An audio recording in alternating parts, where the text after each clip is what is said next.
ಕಾಲ್ಪನಿಕ ಕಥೆಗಳ ಮೂಲಕ ಜನರನ್ನ ತಪ್ಪು ದಾರಿಗೆ ಹೆಣೆಯುವಲ್ಲಿ ಒಂದು ಹಂತದಲ್ಲಿ ಯಶಸ್ವಿಯಾಗಿದ್ದ ಸಮೀರನಿಗೆ ಸಂಬಂಧಪಟ್ಟಂತೆ ಒಂದು ಆರೋಪ ಕೇಳಿ ಬರ್ತಾ ಇದೆ. ಯೂಟ್ಯೂಬರ್ ಸಮೀರ್ಗೆ STPI ನಂಟಿದೆ ಅಂತ ಚಕ್ರವರ್ತಿ ಸೂಲಿಬೆಲೆ ಆರೋಪ ಮಾಡ್ತಾ ಇದ್ದಾರೆ.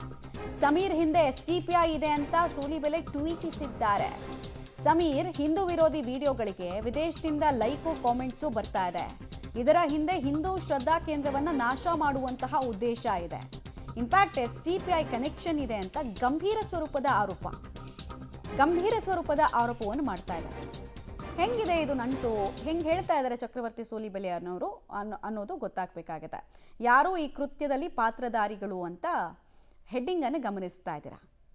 ಅದರಲ್ಲಿ ಉಲ್ಲೇಖ ಆಗಿರುವಂತಹ ಅಂಶಗಳು ಇಸ್ಲಾಮಿಕ್ ಜಿಹಾದಿಗಳಿಗೆ ಇದರಲ್ಲಿ ಪಾತ್ರ ಇದೆ ಅನ್ನೋದನ್ನು ಅವರು ವಿವರಿಸಿದ್ದಾರೆ. ಹಾಗೆ ಧರ್ಮಸ್ಥಳದ ಷಡ್ಯಂತ್ರದ ಹಿಂದೆ ಕೂಡ ಸಮೀರ ಎಂಬ ಮುಸ್ಲಿಮನ ಪಾತ್ರ ಇದೆ.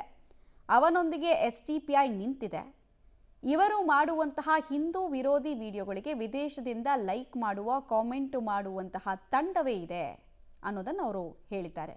ಗಣೇಶ ಹಬ್ಬ ಸಾರ್ವಜನಿಕವಾಗಿ ಆಚರಿಸಲಾಗ್ತಾ ಇರೋದು ಜನಜಾಗೃತಿ ಕಾರಣಕ್ಕೆ ಮಾತ್ರ, ಸಂಭ್ರಮ ಸಂತೋಷ ಅಂತೆಲ್ಲ ಅವರು ಪೋಸ್ಟ್ನಲ್ಲೆಲ್ಲ ಇತ್ತು, ಅಂದರೆ ಮುಂಚಿನ ಪೋಸ್ಟಲ್ಲಿ.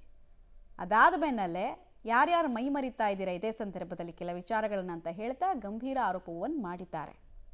ಸಮೀರನ ಹಿಂದೆ ಒಂದು ವ್ಯವಸ್ಥಿತ ಗುಂಪು ಕೆಲಸ ಮಾಡಿದೆ, ದುಡ್ಡು ಆತನಿಗೆ ವಿದೇಶದಿಂದ ಫಂಡ್ ಆಗಿದೆ, ಹಾಗೂ ಮತಾಂಧತೆಯ ಅಫೀಮು ತುಂಬಿಕೊಂಡಿರುವ ಸಂಘಟನೆಗಳ ಜೊತೆಗಿದೆ ಅನ್ನೋದು ಆರೋಪ.